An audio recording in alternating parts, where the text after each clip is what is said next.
I don't think it'll come as a surprise to anyone if I were to tell you guys that most, if not all, mobile games out there are on a timed life. Eventually, even though it might take a long while for it to happen, all of them will eventually end servers, and this is in part due to the fact that the way the monetization works for these games, it makes it very hard for them to develop a game that can be sustainable across an extremely long period of time. Although you do have exceptions of many titles that have survived pretty long at this point, like FGO, Puzzles and Dragons, there are many out there, but the fact of the matter remains that we are living right now in 2024 in a world where the majority of mobile games have already ended servers, and where people within the industry feel that a game lasting 6 years is already an impressive feat in this day and age. And today I'd like to share with you guys a game that I played quite a fair bit back in the day. This was during the period where I used to have a crippling gacha gambling addiction. This was also simultaneously the game that after it ended, it actually got me to stop spending money on gachas in general. In fact, I would say this is a game that some of you watching this video might already know just by looking at the title itself, due to the fact that I would say that many people who played that game probably ended up in the same segment of people that played Blue Archive as well, due to the fact that the setting for both shared quite a few similarities, to be honest. And I mean that in a good way, of course. I'm not trying to shit on Blue Archive for having a similar setting. Rather, I would say it's something that for the people who enjoyed that game, this would be a welcome respite, due to the fact that you don't really get many games in this vein in general. And the game we're talking about today is one called... The game we'll be talking about today is Girl Highschool. Okay. Really terrified of dropping it, to be honest. The thing is really heavy, and the chair behind me here is actually really wobbly. So it's like there's a very real chance of a trip there if I didn't be careful. But the reason why we're talking about this title today is due to the fact that when it first announced that it was going to end servers, many people were quite confused. Many people pointed to specific events that happened during the period and said that this was the thing, and it was all these specific isolated events that singularly caused this to happen. But after looking through all the data about the game, as well as all the information I could get about it during the time, I came to the realization that no, actually, if you were to look at it over the long-term lifespan of the game, you would notice that there were actually many contributing factors that led to it falling from its original position as one of the candidate for one of the best games of the App Store in 2015 to ending servers within 4 years in 2019 instead. So come, let us go on this journey together into whatever this video ends up being in the end. We shall find out together.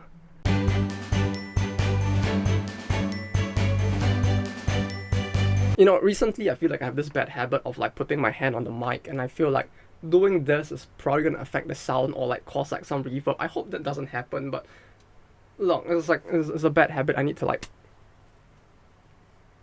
stop. There are many reasons why I say that this game shares quite a few similarities with Blue Archive in terms of its setting. In both games, the player takes on the position of a teacher, a sensei within the world, whose job is to guide the students and to also lead them in combat situations, because both worlds kind of had this goofy yet also very serious atmosphere to it, with both actually having a scenario nearer to the end of the first arc where you actually had a war-ending apocalypse scenario happening. It's very easy to forget because of the fact that the game's side events are all just so silly and fun plot-wise, with all of the band stuff, the idol stuff going on.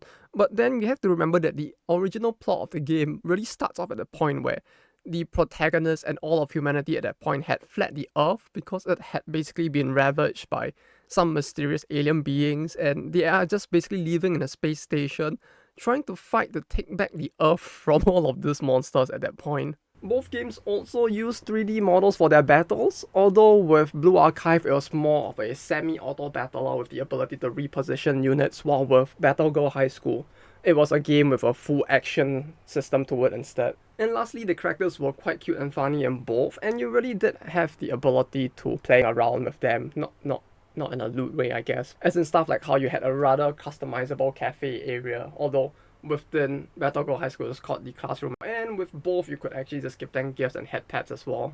You had relatively similar things that you could do in both.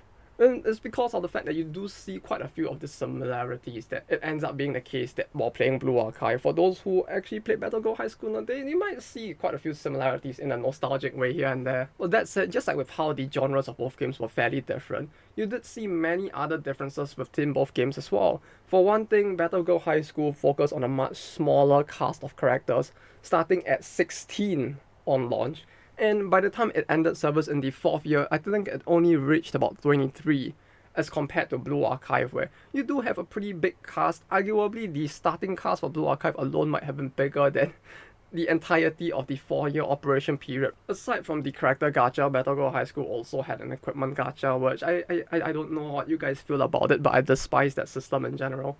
Like a system where the equipment itself and the stats and like traits it has actually forces you to roll in an additional gacha. I guess in a game like this with smaller number of characters, it kind of makes sense to compensate for the fact that people may not want to roll for so many of the same character.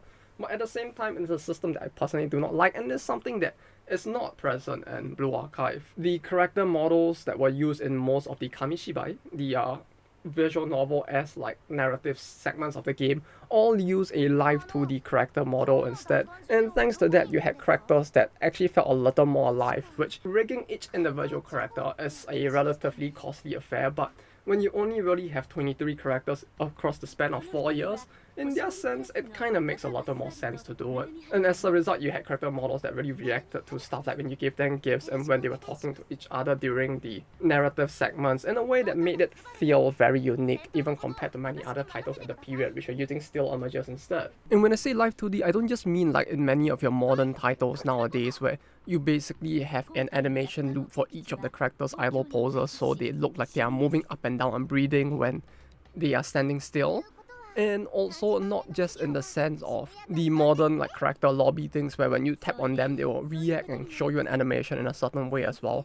I mean it in the sense that they actually tried to use it as fluidly as possible throughout all of the cutscenes. And what this means is that when you're going through the cutscenes, rather than swapping the character's entire model in and out, like fading it in and out whenever there was a change in emotion during the scene, they would actually have the character model cycle through all of this. So basically they had added in the animations and were actually fluidly moving it from emotion to emotion during the scenes to form a full complete scene, which in a way actually makes it feel more alive, especially during these cutscene segments, than some of the titles that even exist today. So with this game you actually had a huge range of weapons instead. You did have guns, but this was alongside many other weapons like spears and swords and the like.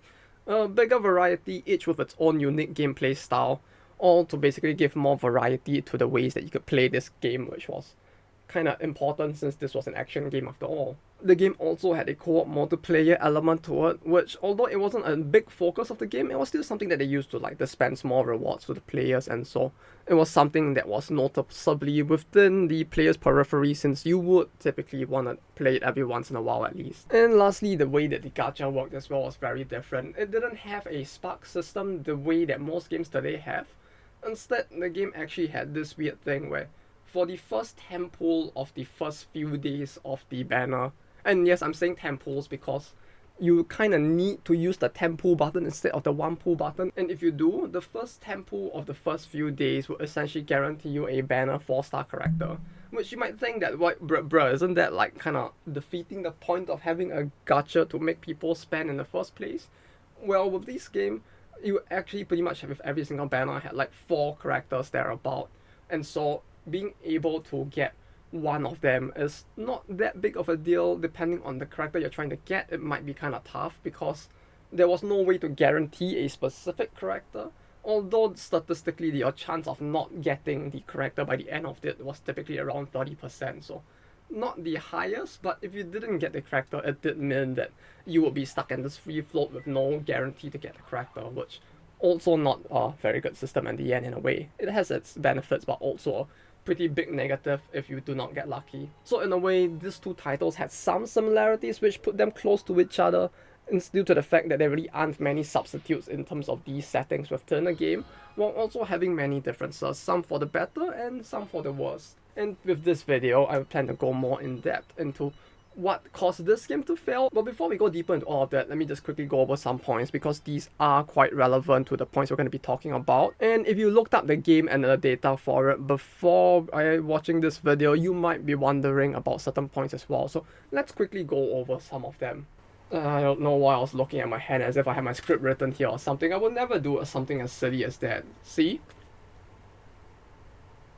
Clearly there isn't any like notes or script written here. So if you were to look at the sales values for both of these games in their first year, now needless to say once again, all of these are estimates, as the only ones who would truly be able to know those values are the companies themselves. So all of these are the same sources of data that I've been using for many of the other videos.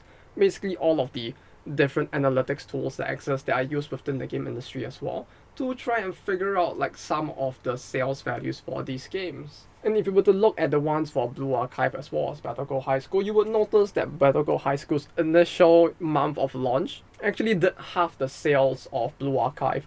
Although this, while it might seem like it's really low, we have to understand that back in the era of like the mid 2010s, that's not how that is said, but we will just like ignore that for now. The industry is a pretty different beast where back in those days, and this is something you would see a lot from the way that Square Enix was releasing their mobile games as well, it was a different era where you could release many low budget titles and try to hope that one of those makes it big, because the market wasn't that saturated by that point and there wasn't as much competition both within and abroad that would make it difficult for a game to do well without a huge investment in marketing. FGO pretty much was completely new as well.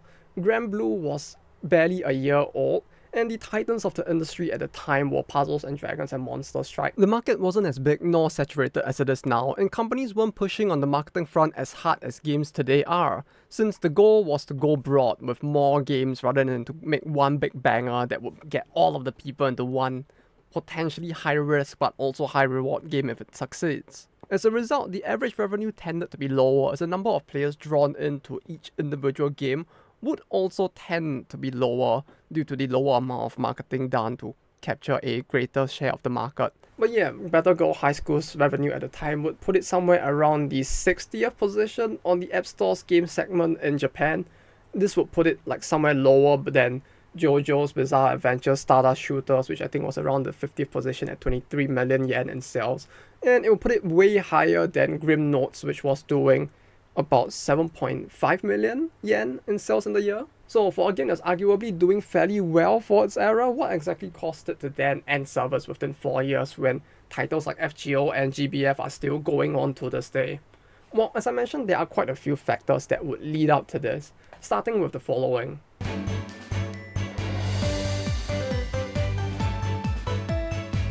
So as I mentioned before, the game had only 16 characters at the start and ended with only 23 at its end. Now, arguably, this is a little tough, it might be a hot take, but it was a system or an idea that I actually preferred a lot more, even till this day. Like, I get that it is something that is not as profitable, and it is something that would actually like hamper the game's ability to make money, but at the same time, as a player, it does feel more enjoyable to play a game where they have a small set of characters and you get to see these characters develop a lot more over time. And this is something that you notice in the way that the characters interact within Girl Highschool and with the way they change across time in the story as well. Like, one thing I found very interesting was the fact that as you increase their characters' affection, the idle like chats that they have when you like tap on them in the menus actually changes. So they started out a lot colder, or just a lot more formal in general. And as you actually like increase your bond with them, they actually essentially start to open up more. Especially once you have maxed out the bond and you start to go back and read through all of the bond text, you start to realize that you can actually see the character grow and warm up over time, which I found to be pretty interesting. And even in the story itself, you start to see them overcoming all sorts of like stress as well as worries that they have or trauma that they have with the things that are going on within the plot itself.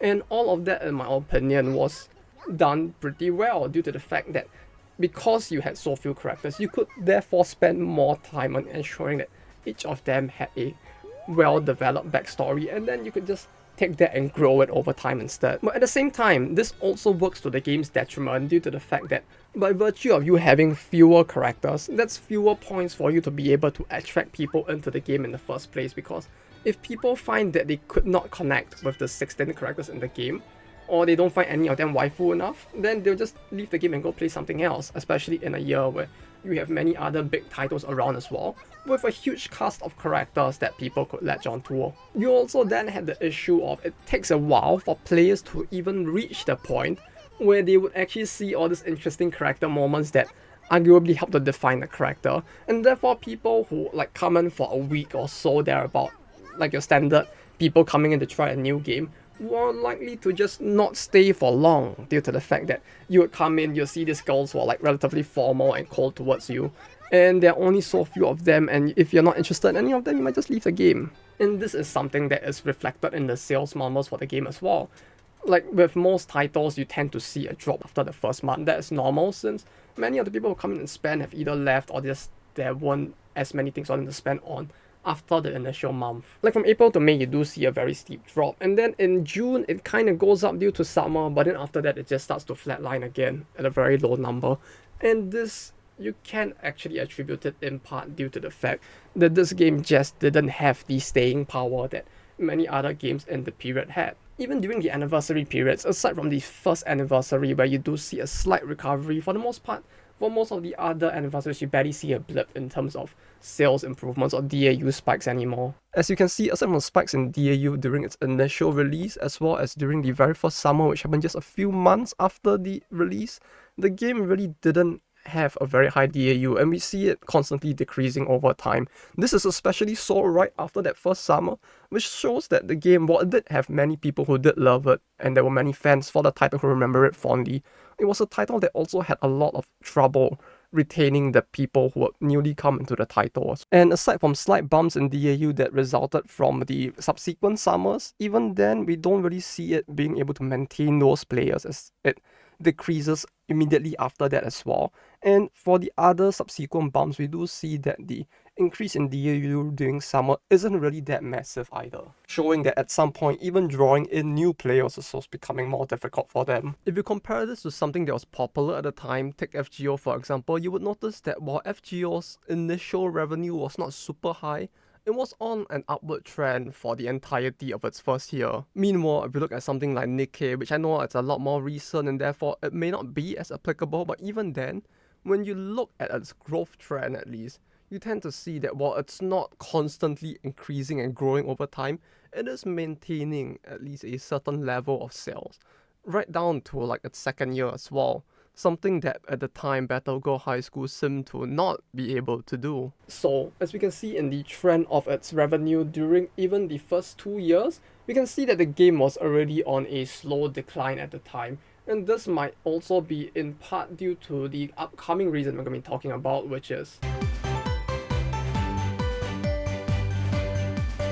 while it is something that is very difficult to control, timing is something that is also very important to the success of our game, especially for mobile games where you need a constant stream of players entering and playing actively. For example, if Genshin had not released at the time that it had during the pandemic, arguably many of the more casual players of the game may not even have started it due to the fact that they didn't really have as much of a reason to just stay at home and try to play this game instead. Just having big competition in the same period as when you're releasing a game can hamper sales not only during that period, but over the long term, causing the game to become a lot more underrated because people go for the big in thing instead, and therefore your thing just falls to the wayside, unfortunately. And when it comes to Girl Highschool, in spite of the fact that it was a candidate for one of the best games of 2015 on the mobile and gacha platform, arguably that was a title that it was likely to never reach in the first place because of the fact that 2015 was also the year that FGO released.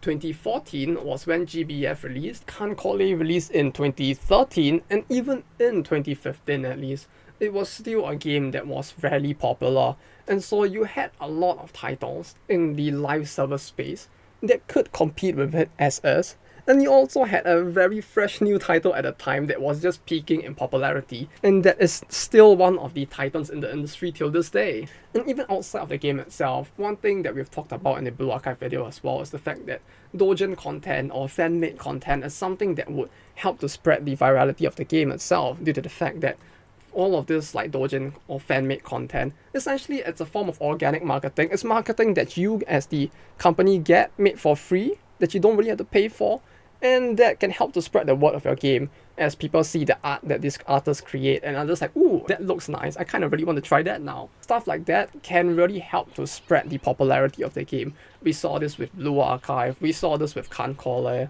we saw this with FGO as well. Although with FGO, the IP itself was pretty big to begin with, so it's hard to say how much of it was due to the fandom. But suffice to say, many titles out there owe their success in a large part due to the community of fans that were creating content for it. And when it came to Battle Girl High School, you really didn't see a lot of art created for it at the time. And arguably, it would be very difficult for that to happen due to the fact that you just had so many other big IPs that were sucking up all of the airspace in the area of like doujin content creation. And so you can imagine that during this period, it would have been really difficult for an up-and-coming title with a very limited character pool to be able to get the level of success of these other IPs, because if these artists, these creators don't find themselves clicking with the very small character pool at the start and they don't stay for long, they aren't really going to be creating much content for it. And the fact that you actually have to play the game for a fair bit before you get to the point where the characters start to warm up to you as well, it would also mean that it's very difficult for creators to want to get into creating content in the first place, as there isn't really much for them to base all of this off of. And when there are so many other IPs out there that were super popular within these doujin communities at the time as well, you can imagine that many people who may have tried the game in like its first 2 months may have just then gone on to one of those other titles at the time instead. This also ties into the fact that back during that period, the newspaper, the conventional traditional media within Japan was also quite anti-gacha gaming as well, where you actually did see many negative press articles written about gacha games and their impact on society and how the content is kind of cringe and all that.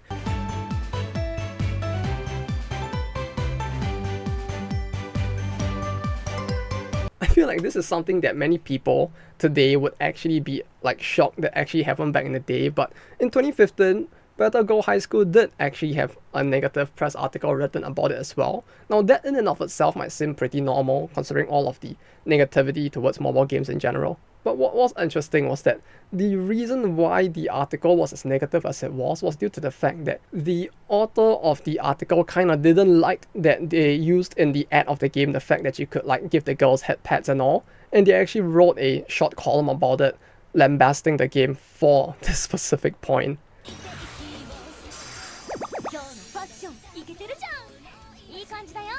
Now, arguably this was something that got memed on a lot by many of the people within the anime community as well, since like, especially when you consider the fact that in today's day and age there are so many games that just let you do the thing as well, it does feel like this is a pretty small, if like inconsequential point.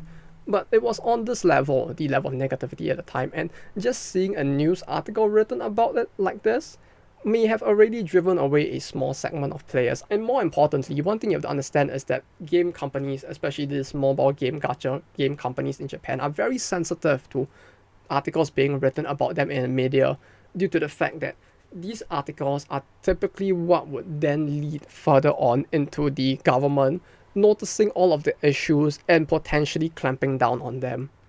This is due to the fact that the government in Japan is largely made up of boomers in their 70s, all of whom probably don't even know what a computer is. And so a large part of how they decide to react to what is happening out in their own country is through what is reported in these traditional news outlets. In fact, one of the biggest cases of this also happened during this period. It is one that the Granblue community will probably be very familiar with as is. And yes, I am talking about monkeygate. The one that essentially led to a huge change in the way that the entire gacha game industry operates even to this day. This was something that was so massive. It wasn't just reported on in like Japanese news outlets, it was even reported globally. I think Forbes had an article about it as well, lambasting the insanity of the gacha game industry at the time. The entire part of the game industry that toyed with all of these gacha elements within them had to basically change up their systems as a result due to how big the press coverage was on it. So you had companies like Gree, Kodopra, which was actually a pretty big company at the time, Gang Ho and the like, all coming together and setting up a new guideline to prevent further government intervention into the industry by first setting up their own guidelines to restrict such issues from happening in the future. Some fun things to note, however, about the guidelines that resulted from that period is the fact that number one, sparks actually were not required, which is why you still see FGO going for many years after that without one. Typically, what the company started to do after this period is to increase their QA and to basically internally roll their own gachas to ensure that they could verify, and therefore if they were actually requested by the government or any regulatory body to prove that the gacha values, the percentages were accurate, that they had a large enough sample size held internally that they have personally tested for to show proof that the rates are actually correct. Another interesting thing is that showing the rates on the gacha, which has become common in all gacha games nowadays, that actually isn't something that is forced either. The way the guideline works is that a company could pick one of four things that they had to ensure was implemented, and it just so happens to be that showing the gacha rates was the simplest way to go about it. Like all of the rest really required the company to show an estimate of how much they expected people would on average spend to get the thing. When people start seeing the amounts they might potentially have to spend, you can imagine it would drive them away from it. And so most companies just put the percentage because it is the easiest way to go around it. It's just a little tidbit for you guys. It may have seemed like we sidetracked quite a lot getting to this point, but all of this is just to illustrate that the industry at the time was very sensitive to what was reported on them in the traditional news outlets. And so something like the report on Girl High School about the whole head patting thing and all of these ads could very well have at the time put enough pressure on them to cut their ad campaigns or to rethink all of it and do it in a way that may have been less attractive to the people who had not played the game up to this point as well. Another reason why I brought up the entire point is also due to the fact that while Kodopra was involved with the regulations that were put in place after monkeygate, interestingly enough, with Girl High School, as if they had like some clairvoyant Jesus powers or something, it would seem that Kodopra actually implemented a form of cushioning into their game before monkeygate actually occurred. They did it with the thing I mentioned before, if you remember, the thing where for the first few days of the banner, the first 10 pull would guarantee you a banner character. That was all actually implemented before monkeygate, not as a result of it. And they kept that as the main driving system for quite a while going forward. Now you may think like, oh, but if everybody's shifting to a Spark or something similar, why didn't they just do it as well? It shouldn't be that difficult, right? Well, the funny thing is, while it may sound like something very simple, what you have to understand with many of these titles is that typically the people that code the game and develop it from the ground up are different from the people who manage it in live ops, and many a times because of the fact that proper documentation isn't something very common in the industry, and the people within these companies, many of the programmers have a bad habit of just hard coding stuff whenever they feel like they're just kind of lazy and they don't want it to be something easily changeable. Sometimes stuff starts to just break if you try to alter certain segments of the code, and so even something as simple as this, for some games it could actually be the case that the code is such a black box that no one wants to touch it, and therefore it's very difficult to implement it. And so when it came to these systems, there wasn't really any visible change that resulted from monkeygate. However, while we did not see any visible changes, it doesn't mean that there was zero changes at all. Now that rates had to be at least displayed in one way, shape or form, that or the expected money spent had to be displayed, companies now had to be more transparent and ensure that there was nothing working behind the scenes to alter the rates. Some might remember some of the very shady patents that Nexon has, where they essentially allowed them to alter the rates within the game based off stuff like your friend list or your hours played a day and stuff like this. There is nothing saying that these companies didn't have something like that going on in the past either, but at the very least, once all of these systems had to be fully transparent, it could have been the case that any and all forms of potential exploitation that had been going on that had been earning them extra money may have also been removed, and that may have been also part of why the game may have actually seen some level of loss, in spite of the fact that we do not see it on the surface.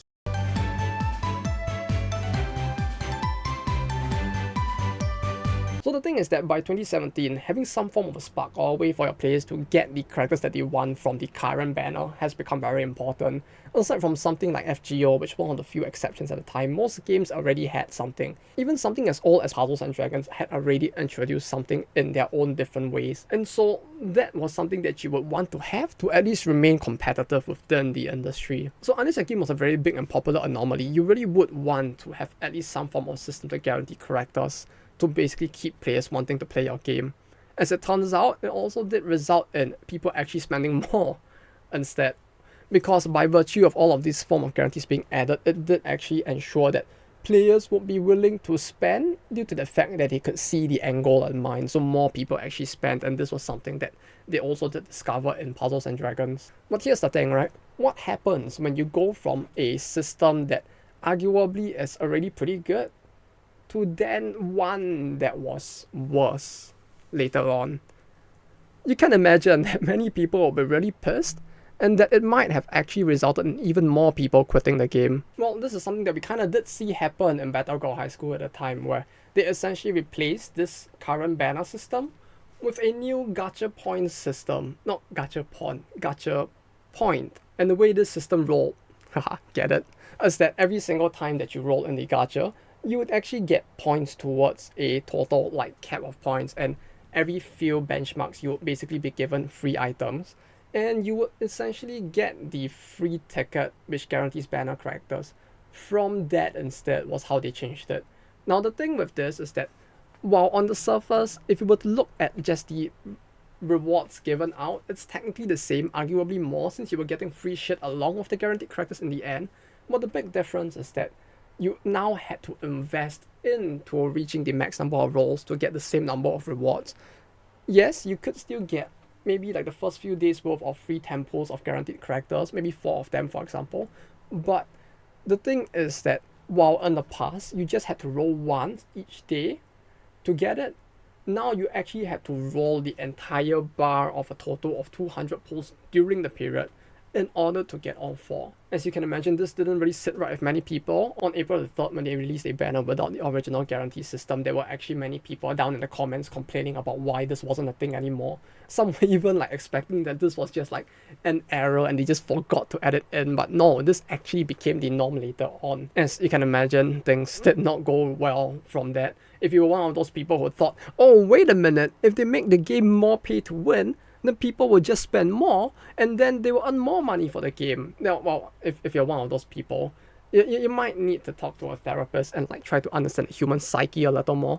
If you have something good before and you just take the good thing away and make it worse now, yeah, you might have a few people who might do that, but the proportion of people who won't spend or who might leave the game would probably be big enough to actually harm the game even more in the long term. And when you look at data from the period, that was what actually happened as well. Not only were sales already down from 2016, but this system did not help it get anywhere close to that. Arguably, the game barely was affected by this change at all. And on top of that, when you look at the revenue and DAU numbers, you would notice that the game just never recovered either from this point onwards. DAU went down steadily, and then like at this point onwards, it actually hit an all-time low. And the same could be said for sales, where when you look at it, yeah, it's about the same as the peak during this period. But when you look at the peak from the previous year, it's like there is an obvious drop. And you can imagine that because of these systems, it may have driven away people from being as active in the game as they were before. And it may have driven people to be willing to spend less.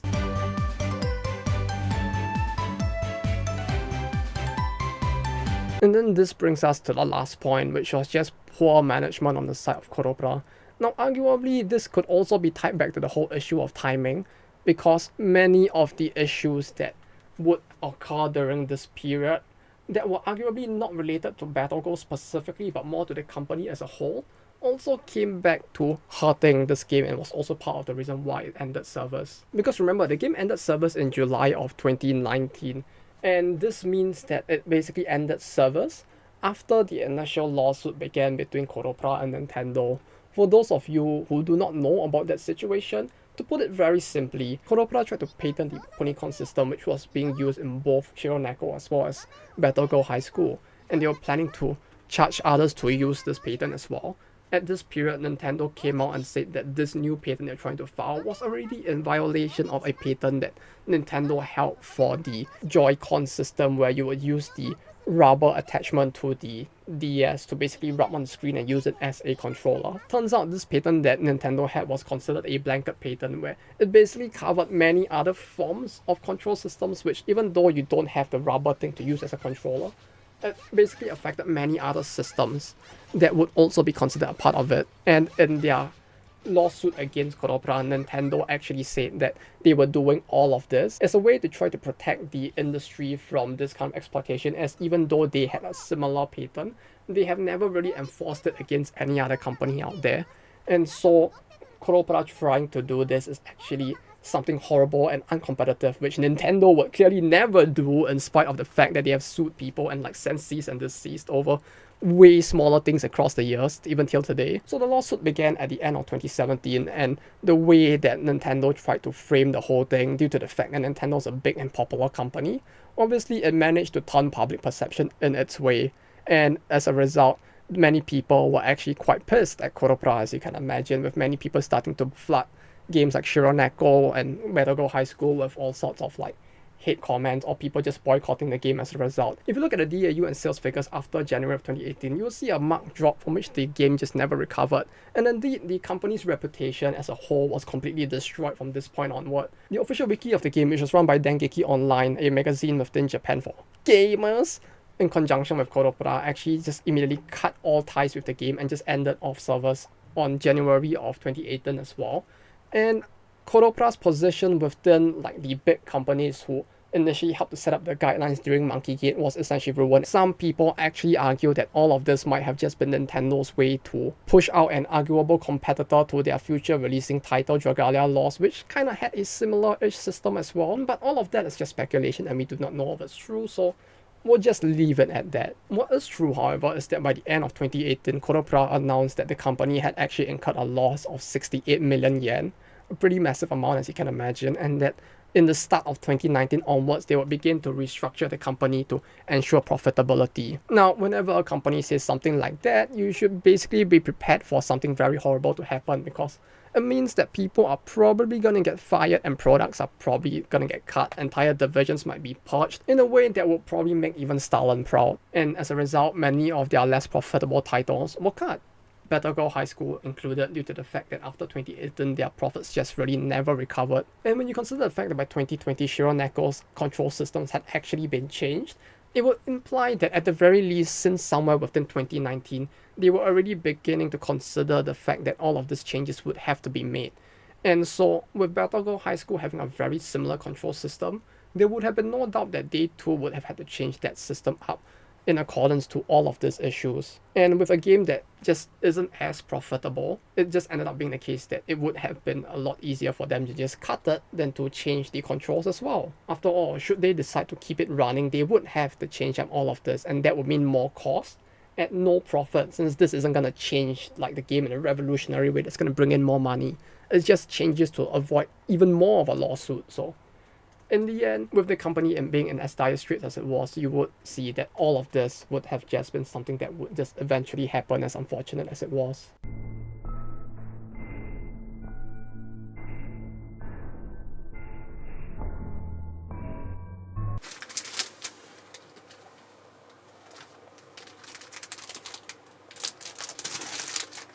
Hey guys, welcome back. It's the 20th of April today. For those of you who are wondering why I'm recording this bit so much later, well, it's not because I'm lazy or something and I chose to procrastinate the ending to the end.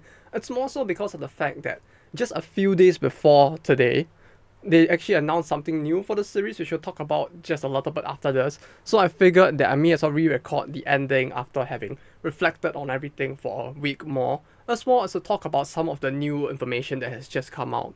But to wrap up everything we've spoken about up till this point, in my opinion, it really did feel, as much as it pains me to say it, as someone who really loved the IP back then, that looking at all of the information out there that exists about the game and how it was doing at the time, that eventually the game would have ended servers. And if anything, the fact that it even managed to go 4 years at that point was actually kind of impressive, to be honest.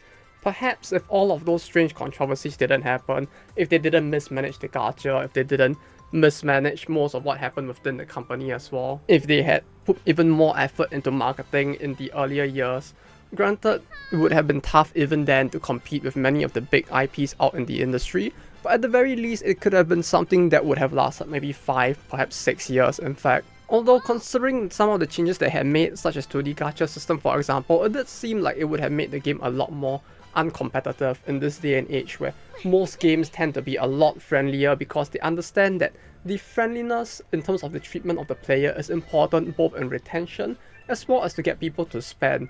Now, this was the part of the video where I was initially going to talk about how, like, is there gonna be a possibility of something coming in the future for the series or the IP perhaps?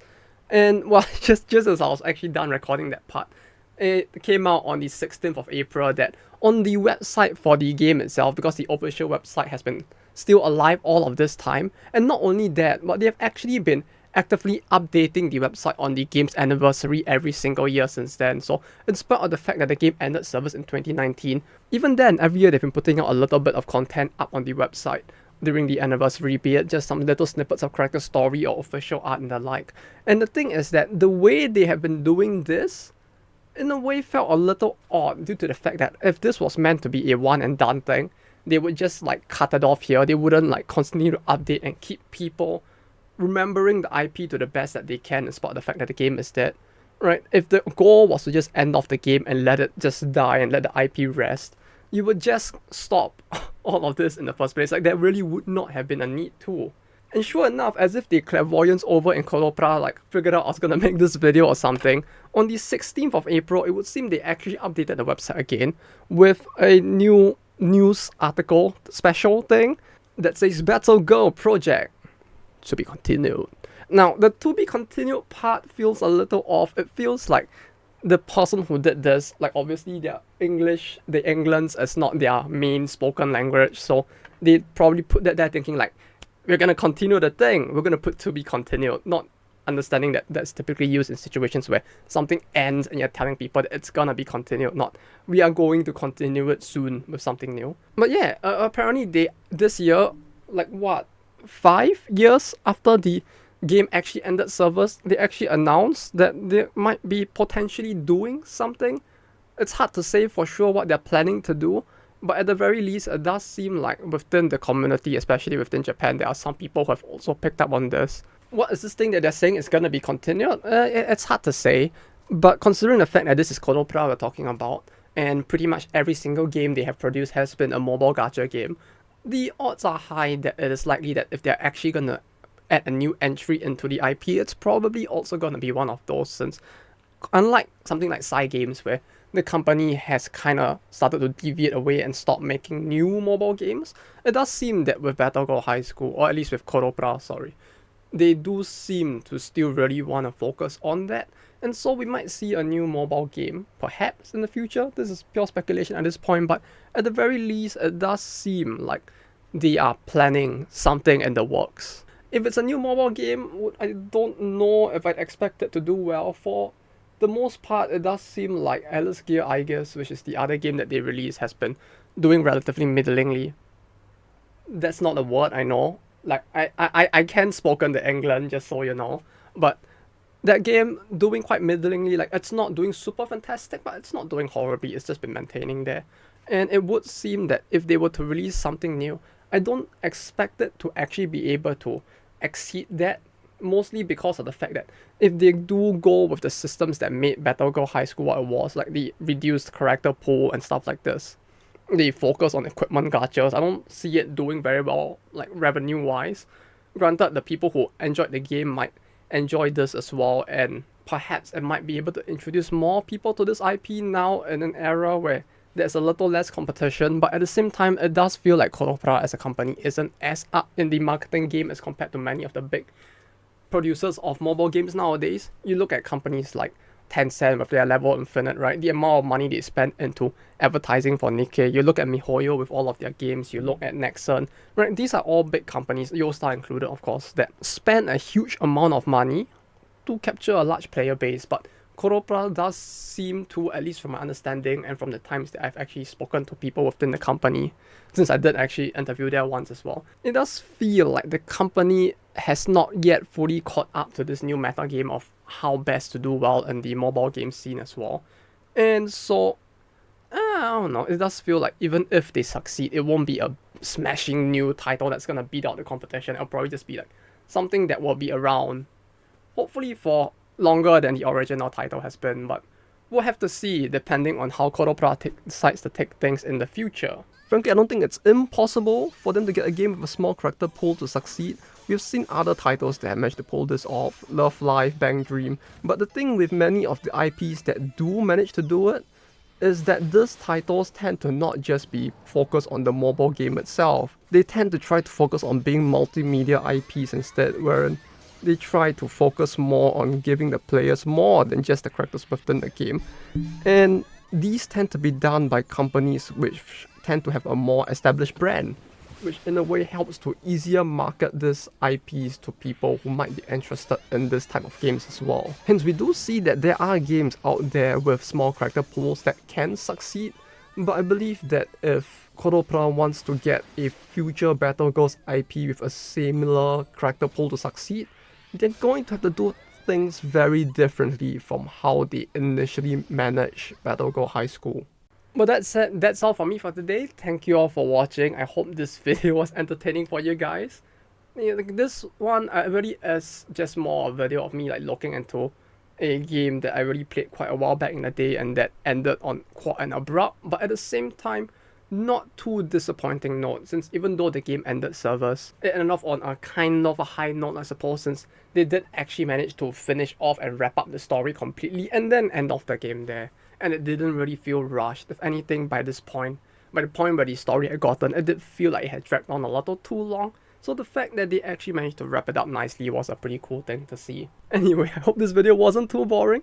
I do hope to, or at least plan to in the future, maybe do some videos about other like standalone titles as well, like this once in a while. Maybe not so much on the industry as a whole, but more zoomed in onto certain games and why they ended up the way they did. But we'll see. Like with this ones, it would take a lot more time for me to like research, especially for older titles. Like with this one, for example, there really wasn't any real way for me to get most of the gameplay footage without going to others and asking them about it. And like a lot of this kind of stuff was really just very difficult to execute as a result. And so thank you to all of the people who helped me gather information or who provided the clips for this video as well. Like it's thanks to you guys that I managed to at least hopefully add a little more content into the video to show what the game was like. Also, thank you to every one of you for watching. As always, it's really thanks to you guys watching and like even like liking the video that it gets the views that it does, and that kind of helps with stuff. And the fact that you guys leave comments and we can like talk and stuff,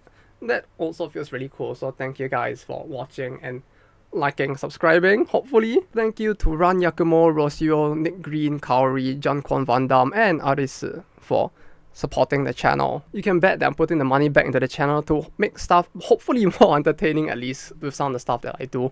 So yeah, I hope that the way that I've been spending the money back into the channel would be something that you guys would also be glad with. The next video will probably be about the Blue Archive event happening over in Kyoto. That should come out maybe in mid-May. I hope I can make it in time, but yeah, by the time you guys see this video, I'll probably be packing and like prepping for the trip over as I'm planning to leave on the 29th, so hopefully I get there and back safely. But until then, this has been all from me.